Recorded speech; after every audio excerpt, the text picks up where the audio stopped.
ओम साई राम भक्तों, शुभ गुरुवार। श्री साई चरित्र अध्याय 42 का प्रथम भाग। बाबा के चरणों में कोटि कोटि नमन और शिरडी साई चैनल की ओर से आप सभी साई भक्तों को ओम साई राम। तो चलिए वह अध्याय शुरू करते हैं। महासमाधि की ओर। भविष्य की आगाही। रामचंद्र दादा पाटिल और तात्या कोते पाटिल की मृत्यु टालना। लक्ष्मीबाई शिंदे को दान। समस्त प्राणियों में बाबा का वास। अंतिम क्षण। बाबा ने किस प्रकार समाधि ली, इसका वर्णन इस अध्याय में किया गया है। प्रस्तावना। गत अध्यायों की कथाओं से यह स्पष्ट प्रतीत होता है कि गुरु कृपा के केवल एक किरण ही भव सागर के भय से सदा के लिए मुक्त कर देती है तथा मोक्ष का पथ सुगम करके दुख को सुख में परिवर्तित कर देती है। यदि सद्गुरु के मोह विनाशक पूजनीय चरणों का सदैव स्मरण करते रहोगे तो तुम्हारे समस्त कष्टों और भवसागर के दुखों का अंत होकर जन्म मृत्यु के चक्र से छुटकारा हो जाएगा। इसीलिए जो अपने कल्याणार्थ चिंतित हो उन्हें साईं समर्थ के अलौकिक मधुर लीलामृत का पान करना चाहिए। ऐसा करने से उनकी मति शुद्ध हो जाएगी। प्रारंभ में डॉक्टर पंडित का पूजन तथा किस प्रकार उन्होंने बाबा को त्रिपुंड लगाया, इसका उल्लेख मूल ग्रंथ में किया गया है। इस प्रसंग का वर्णन 11वें अध्याय में किया जा चुका है, इसीलिए यहाँ उसको दोहराना उचित नहीं है। भविष्य की आगाही। पाठकों, आपने अभी तक केवल बाबा के जीवन काल की ही कथाएं सुनी हैं। अब आप ध्यानपूर्वक बाबा के निर्वाण काल का वर्णन सुनिए। 28 सितंबर सन 1918 को बाबा को साधारण सा ज्वर आया। यह ज्वर 2-3 दिन तक रहा। इसके उपरांत ही बाबा ने भोजन करना बिल्कुल त्याग दिया। इससे उनका शरीर दिन प्रतिदिन क्षीण एवं दुर्बल होने लगा। 17 दिनों के पश्चात अर्थात 15 अक्टूबर सन 1918 को 2:30 पर उन्होंने अपना शरीर त्याग दिया। यह समय श्री प्रो जी नारके के तारीख 5/11/1918 के पत्र के अनुसार है, जो उन्होंने दादा साहेब खपड़ले को लिखा था और साई लीला पत्रिका के पुष्ट 7-8 प्रथम वर्ष में प्रकाशित हुआ था। इसके 2 वर्ष पूर्व ही बाबा ने अपने निर्वाण के दिन का संकेत कर दिया था, परंतु उस समय कोई भी समझ नहीं सका। घटना इस प्रकार है। विजयदशमी के दिन जब लोग संध्या के समय सीमोल्लंघन से लौट रहे थे तो बाबा सहसा ही क्रोधित हो गए। सिर का कपड़ा, कफनी और लंगोटी निकालकर उन्होंने उनके टुकड़े टुकड़े करके जलती हुई धूनी में फेंक दिए।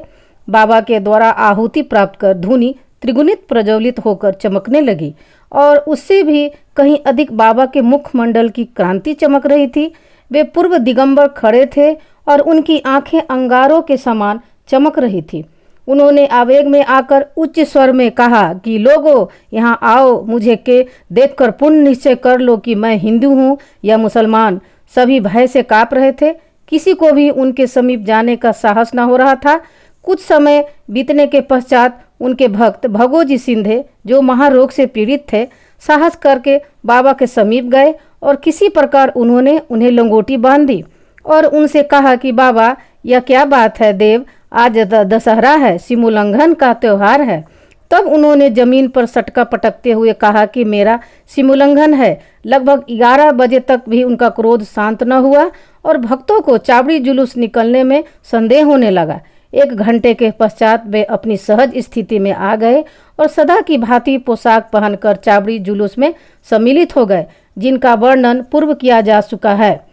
इस घटना द्वारा बाबा ने इंगित किया है कि जीवन रेखा पार करने के लिए दशहरा ही उचित समय है, परंतु उस समय किसी को भी उनकी असली अर्थ समझ में न आया। बाबा ने और भी अन्य संकेत किए जो इस प्रकार हैं। रामचंद्र दादा पाटिल की मृत्यु टालना। कुछ समय के पश्चात रामचंद्र पाटिल बहुत बीमार हो गए।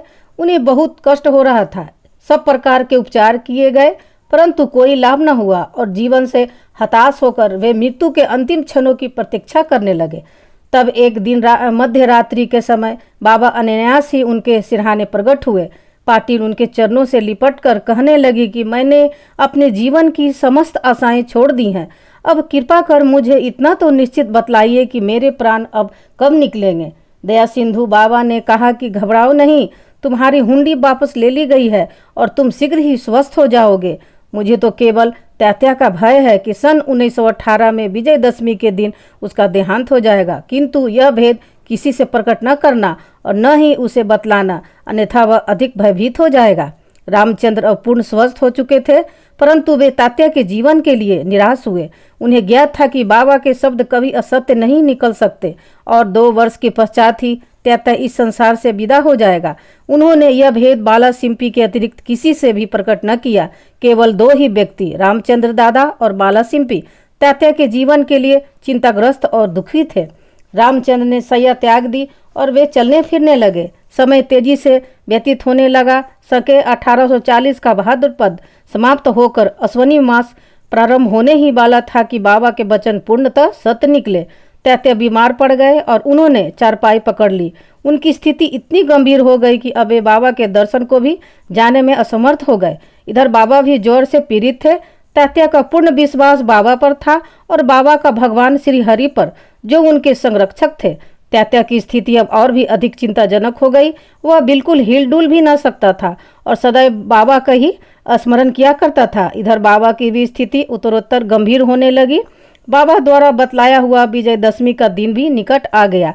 तब रामचंद्र दादा और बाला सिंपी बहुत घबरा गए।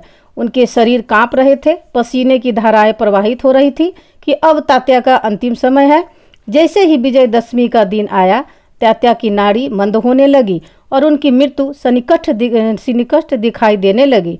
उस समय एक विचित्र घटना घटी। तात्या की मृत्यु टल गई और उनके प्राण बच गए, परंतु उनके स्थान पर बाबा स्वतः प्रस्थान कर गए और ऐसा प्रतीत हुआ जैसे कि परस्पर हस्तांतरण हो गया हो। सभी लोग कहने लगे कि बाबा ने तात्या के लिए प्राण त्यागे। ऐसा उन्होंने क्यों किया, ये तो वे ही जाने, क्योंकि यह बात हमारी बुद्धि के बाहर है। ऐसा भी प्रतीत होता है कि बाबा ने अपने अंतिम काल का संकेत तात्या का नाम लेकर ही किया था।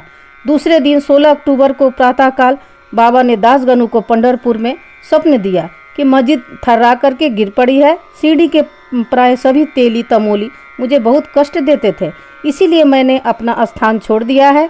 मैं तुम्हें यह सूचना देने आया हूँ कि शीघ्र वहाँ जाकर मेरे शरीर पर हर तरह के फूल इकट्ठा कर चढ़ाओ। दासगणु को सीढ़ी में भी एक पत्र प्राप्त हुआ और वे अपने शिष्यों को साथ लेकर सीढ़ी आए तथा उन्होंने बाबा की समाधि के समक्ष अखंड कीर्तन और हरि नाम प्रारंभ कर दिया। उन्होंने स्वयं फूलों की माला गूंथी और ईश्वर का नाम लेकर समाधि पर चढ़ाई।